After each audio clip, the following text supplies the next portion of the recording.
Thank you for accepting our invitation. Thank you so much for your invitation to participate in your program. Your channel is very new, even very fresh and new. But I watched it and I think it's very, very good channel. Thank you, sir. By the way, which language do you prefer to speak in? Well, I think in Russian. That's why maybe we'll speak in Russian. For me, it will be easier because it's not political interview, it's interview about my life. And I want to say what I think. But later on, maybe I'll translate myself into English and your viewers will hear my English, but better, let's speak in Russian. This is your first interview since resigning from TASS, isn't it? That's right. But you're not ready to comment just yet. Look, when we agreed to do this interview, and thank you for calling me, I assumed your interest was partly because of my former position in TASS. But it's been nearly 2 weeks since I left. Emotions are still fresh. And there's been a lot of discussion and speculation. So let's talk about anything else for now. I just asked for the opportunity to meet again something later, and then to be glad to talk about TASS, what an information agency is, what the information world is like, with great pleasure. But today, I feel I'm not quite ready to talk about something that was my life for 30 years. I worked for 25 years of those years in this office of the first Deputy Director General of TASS. That's a long time. Yes, Gusman told us that he does not want to speak about TASS, but we got our hands on a letter from Xinhua Agency, which expresses its gratitude towards Gusman and calls him an outstanding leader and dear friend who strengthened ties between the two agencies. Basically, this letter tells everything. All right, let's turn to your family and childhood. Let's. In the book about your parents, Solomon Gusman and Lola Barsuk, you mentioned that they were acquainted with many prominent figures from across the Soviet Union: Yesenin, Bernays, Richter, Rostropovich, and countless others. Some even visited your home. Could you describe the atmosphere of your household? Вы можете рассказать об атмосфере, которая царила Of course, with pleasure. But I start something else. Not all viewers are familiar to Baku. We are sitting now in the heart of the city, right in the very center, in what's called a Shahar. In my youth, it was simply known as the Fortress. Where are you going? To the Fortress. The biggest troublemakers in Baku were the Fortress boys. It was considered a child crowd. Let me begin from early childhood, from when I began to understand who was who in our home. We had a beloved nanny, had raised my elder brother too. She lived with us since the war, and her daughter lived here in the fortress. She would visit her daughter, though they mostly lived with us. So for me, the fortress is deeply tied to my childhood. Just today, coming to meet you, I walked through the fortress. It's become unique. Beyond being a tourist spot, it breathes Baku. Of all the places in Baku, the fortress is the most Baku. No skyscrapers, no grand buildings, but a deeply authentic place. As for your question, yes, my parents met in 1937. My father was born in 1904, my mother in 1916, a 12 years difference. I could speak about them for hours. I genuinely believe the best parts of me come from them. I spent my life trying to achieve something based on the foundation they gave me. My father was an exceptional doctor, professor, doctor of science, cardiologist, therapist. My mother was an extraordinary woman who gave her life to the Institute of Foreign Languages, where she served as vice rector for more than 20 years. Practically, all specialists in languages, even Azerbaijan diplomats, are like grandchildren of those generation who studied under her. We had a warm, hospitable, open home, like many homes in Baku's intelligentsia. Our modest flat on Petromonti Street, now Alevsat Guliyev Street, was always full of people, and it's symbolic. Alevsat Guliyev was a scholar, an academic, and friend of my parents. After his passing, the street was renamed to his honor. Few number remember who was Petromonti. He was a worker killed during 1905 demonstrations. That was his only legacy. But Alevsat Guliyev was a remarkable figure. Our home hosted many visitors, performers, artists, who came to Baku and somehow knew our family, often through mutual friends. So I can't recall a single dinner that was just our family. We had sit down to what was technically dinner, and there would always be twice as many people at the table as there were in our family. The atmosphere of wide open, intelligent Baku household, it stayed with me all my life. Она во мне сидит до сих пор. Скажите, пожалуйста, Did that atmosphere, the constant stream of guests, influence your choice of profession? повлияло на выбор профессии вообще? Нет, вы знаете, как раз... Not really. I always dreamed of being a diplomat. I even tried to get into MGIMO, but didn't make it. However, I got my revenge. I am now a professor of MGIMO. That's my form of payback. And this August marks 50 years of friendship with current MGIMO rector, academic Anatoly Vasilyevich Tarkunov, who also turned 75 this August. Который тоже в эти августовские дни исполняется 75 лет. Вот скажите, пожалуйста, останавливаясь на друзьях, Speaking of friends, what qualities for you define a true friend? понятие как истинный друг. Какими качествами должен обладать этот человек? Или это... Just one, reliability. А вот возвращаясь к вашему отцу. You mentioned your father. In your book, you wrote that in 1943 he was assigned to medical team responsible for stalling during his trip to В Tehran. медицинской команде Мой отец встретил войну. Yes, that's true. And it was a fascinating story. My father began the war at the head of the medical service of the Caspian Shipping Company. He oversaw several hospitals and clinics. Just 4 days after the war began, on 26 June, he was appointed head of an army hospital on the Western Front, following the front lines all to the way to Moscow. His hospital last location was near Sokol metro station in Moscow. Those were the darkest days. The Nazis were pushing toward Moscow, and it was unclear where the city would hold. Ухода на фронт до конца октября, даже до начала ноября, не было никаких от папы известий. From the moment he went to the front until late October, there was no news from him, not to his young wife, not to his parents. Приехал, вот это тоже поразительно, в ТАСС, где работал его друг, впоследствии детский писатель Герцль Новогрудский, и сказал, а у вас... Trying to break this information blockade, he went to TASS, where his friend worked, the future children's writer Herzl Novogrudsky, and asked him if they sent telegram to Baku.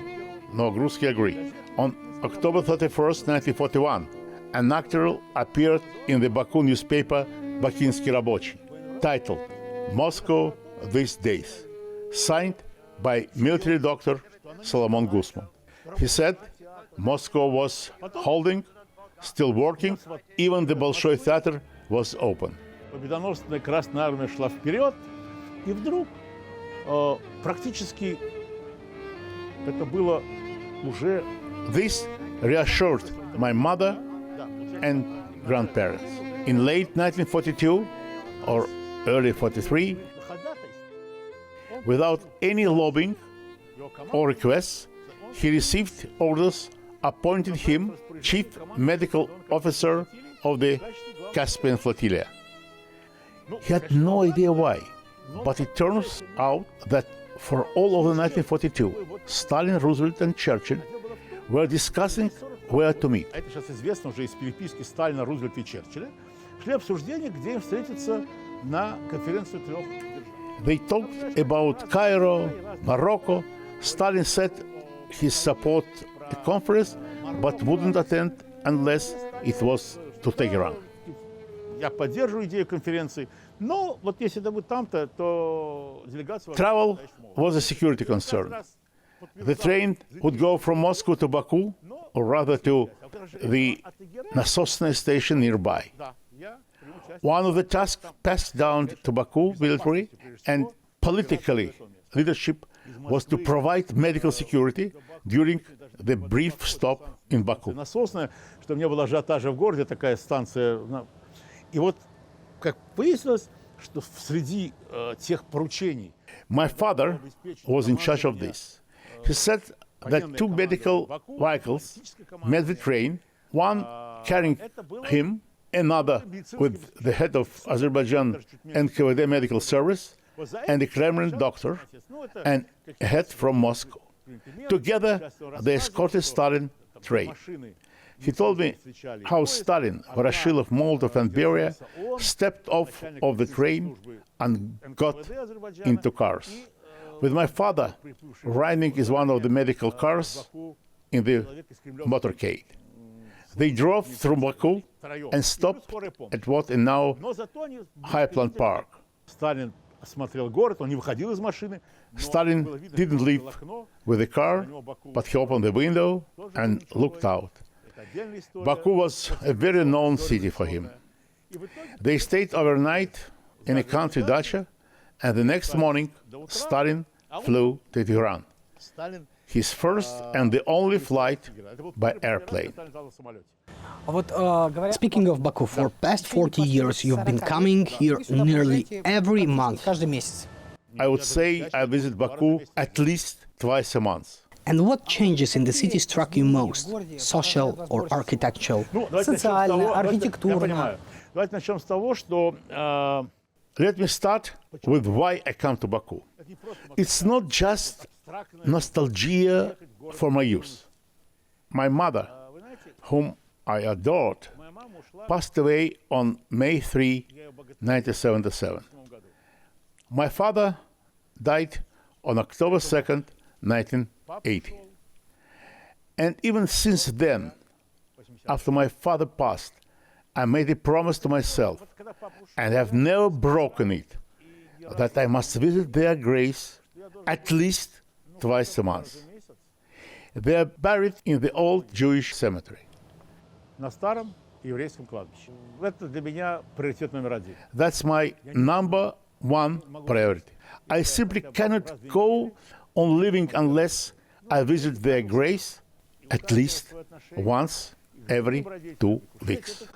Everyone has their own ways of remembering, of honoring those who have passed. I don't impose my views to anyone, but for me, this is essential. I speak to them every single day in my thoughts. That's kind of bond I have with them. That's the main reason I come here. The second is that I absolutely adore this city. It's the best city on earth. I have traveled a lot, been to over 100 countries, capitals. I have been to remote places where, honestly, no human should reach. I have visited the most prestigious, luxurious destinations too.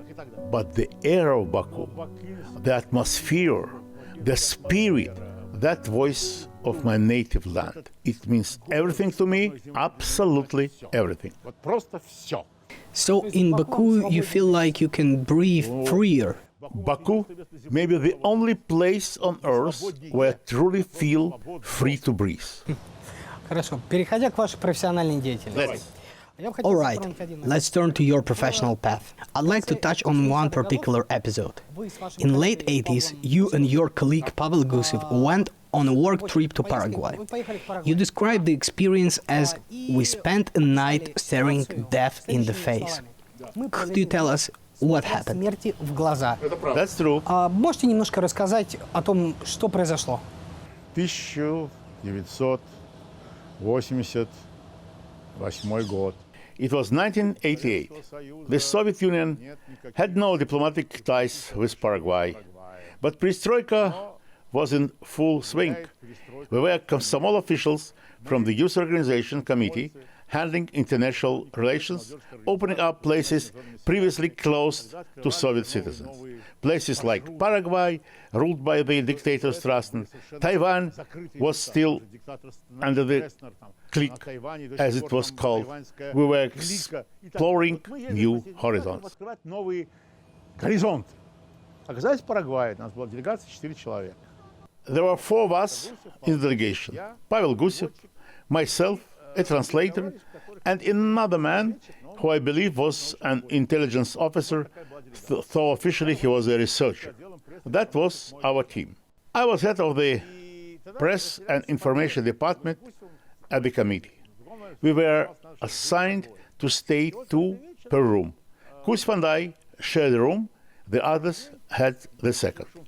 One evening, our second day there, we heard a commotion in the hallway.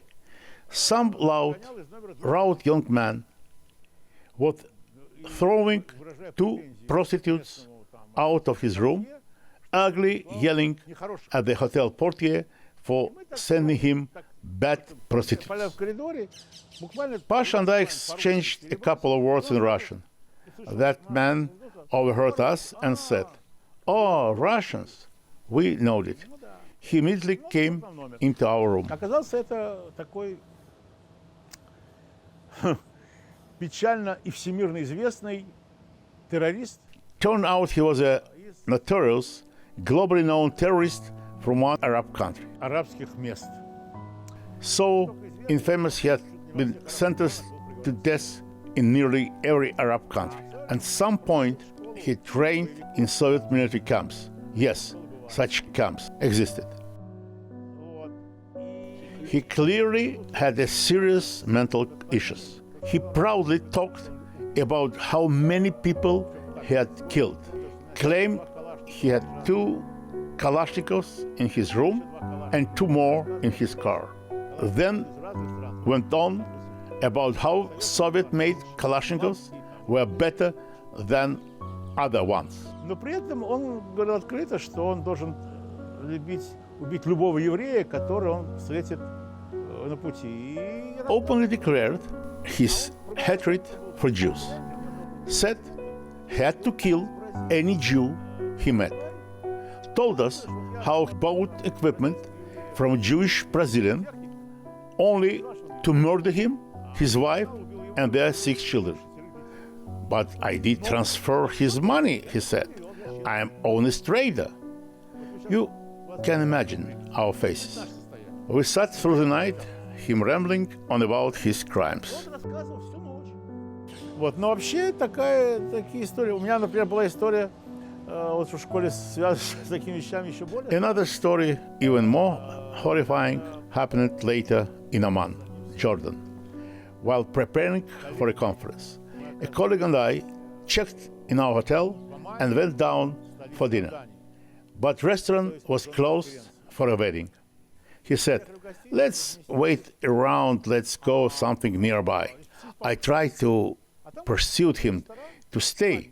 We could maybe sit in a corner and watch. И коллега говорит, ну дойдем, что мы здесь сидеть будем, пойдем где-то посидим. А я еще начал уговаривать, говорит, что интересно же. But we left, walking just 5 meters. Found a small cafe. An hour later, a powerful explosion shook the area. А буквально через час Our table flipped over. It turned out to be the infamous triple bombing in Amman. Female suicide bombers on motorcycles, targets 3 wedding venues. The young couple and their parents were all killed, and hotel we had just left. Later, we were invited to dine with His Majesty King Abdullah, who thanked us for not fleeing the country, for showing solidarity by staying. Что мы не струсили, не уехали, не покинули, а в знак солидарности остались и вот участвовали в настоящем мероприятии. А вот переходя к вашему интервью. Returning to your interviews, you've concluded nearly 500 interviews with heads of states and international organizations, from leaders of major powers to lesser-known entities like the Sovereign Military Order of Malta. Например, суверенный мальтийский орден. So technically, it's not a state. Right, it's not a state. Tell me, in your view, which of these leaders had the best sense of humor? Если сказать точнее, какие мне шутки понравились у моих собеседников. You know, I'd rather speak about which jokes I actually found memorable from my interviews. Take the late King Abdullah of Saudi Arabia, for example. Interestingly, I was the first and the last person in history to interview him. We had a very open and trusting conversation. He was curious. I suppose they haven't told him who I was, my background, ethnicity, where I was born, from where. So I asked him, Your Majesty, why you don't allow women to drive cars? He replied immediately, but we do let them fly planes. And he was telling the truth. Очень, мне кажется, смешной ответ. С гениальным чувством юмора был, конечно, Гейдар Алиевич Алиев. Это вообще для меня интервью самое памятное в моей жизни. As for leader with a truly brilliant sense of humor, that was Haydar Aliyev. That interview, for me, is the most memorable of my career, the most meaningful, the most emotional, the most unforgettable. And it's not only just because we are sitting in Baku, not just out of respect for Azerbaijan's national leader, but because I remember the end of 1960s. In 1969, Haydar Aliyev came to power, young, energetic, in his mid-40s. We were 18 or 19 then, and we witnessed how the republic was transforming before our eyes. It filled us with great pride. We felt proud of our republic's achievements, the awards, the national recognitions, shaped us, inspired us. And then, years later, Haydar Aliyev returned to lead the republic once again, the time as a president. While preparing a documentary film about his 100th anniversary, I immersed myself in his story. I thought already knew much about him, but his life was so full, so dramatic, truly as a saga. I focused on my chapter in particular, the period from May 11, 1988, the day after his birthday. Я поэтому взял только один период, хотя там как бы коснулись всего жизни. The day after his birthday, he suffered a severe heart attack. As a doctor's son, I knew just how dangerous that was.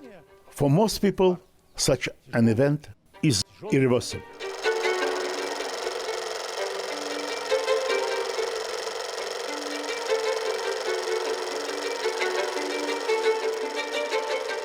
He spent months in hospital. Я понимал, что это страшный удар по здоровью, то есть, для большинства невосстанавливаемый. И он прожил Endured vicious slander and personal attacks. He risked his life every day, but through it all, he was a man who laughed hard. It was the best sense. If you told you a joke, he would laugh with such conditions, heartfelt joy. It was his character. There were so many episodes how Andropov tried to recruit him, how he declined to head of the republic at one point, how he envisions this role within the KGB system. All incredibly interesting and important. Безумно интересно и невероятно важно. You have often mentioned your top 3 most meaningful interviews. You've just named Heydar Aliyev. Who else is in that trio? I haven't named this third yet. It's Jiang Zemin. Let me explain why I always include him. First, he was an outstanding global figure. I've spoken to 3 Chinese leaders, Hu Jintao, Xi Jinping, and Jiang Zemin.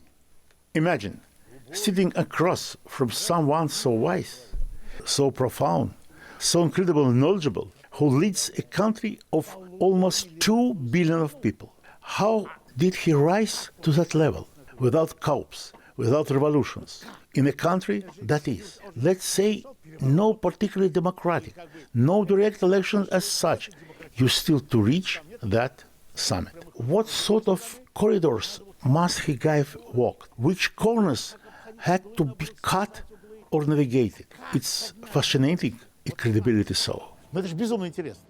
Вот вы говорили много You've said many times that if you had the chance, you would love to interview Winston Churchill. Let's imagine that you could do that, but with one condition. You will have to explain him the world we are living right now in a few sentences. What would you say? Нет, ну это... Знаете, был такой фильм. There was a film, I think from 1970s, an American film called It's a Mad, Mad, Mad, Mad World. I would say to him, Imagine, it's a mad, mad, mad, mad world, and you are prime minister. What will you do? Let's talk about your film dedicated to the 80th anniversary of the United Nations. How did the idea come about? Не, это не пришел, это я долго шел. it wasn't a sudden idea. It was a long journey. Over the past 25 years, I have often worked with our UN mission and the department within the foreign ministry that handles UN affairs. I interviewed 6 of the 9 UN Secretaries General through its history. I made films about them, Kofi Annan, Ban Ki-moon, and others. This latest film is more of a reflection. It's a full-length documentary. Its first show already took place in Geneva. God willing, it will be seen by a wider audience as well. Let's return to the beginning of your interview series. Your first interview was with Václav Havel. That was my choice. It was your personal choice? Did you expect that it will turn into a 20 years long project? Absolutely. I have no idea it would lead to a 20-year-long series of interviews. My friend, who was our correspondent in Czech Republic, invited me to do it. I said, let's film. It's for television. We tried it. Then came the president of Italy, then Brazilian President Cardoso, then President Heydar Aliyev. Вот вы, кстати, как-то сказали то, что You mentioned that you speak to your parents every day. что каждый день вы общаетесь со своими родителями. И в своих интервью вы так... Yes, you might be surprised, but even during this conversation, I have spoken to them a few minutes in my mind. Let me tell you one more thing. When I was at Washington interviewing President George Bush, the younger Bush, after the interview, he and Laura Bush gave me a personal tour through the gallery leading of the Oval Office. We were walking, talking, and camera rolling. And I swear to you, as he spoke, I was silently addressing the sky. Papa, Mama, could you ever have imagined that your son being shown around the White House in the United States? That's how deeply I carry them with me. Я эту экскурсию по Белому дому президент Соединенных Штатов. Да, вот так. Ну, вот у меня так. Вот, подводя итоги этого разговора, To end our conversation and returning to your parents, if you could ask them one question in person, what would it be? Are you satisfied with me? спасибо. Thank you very much.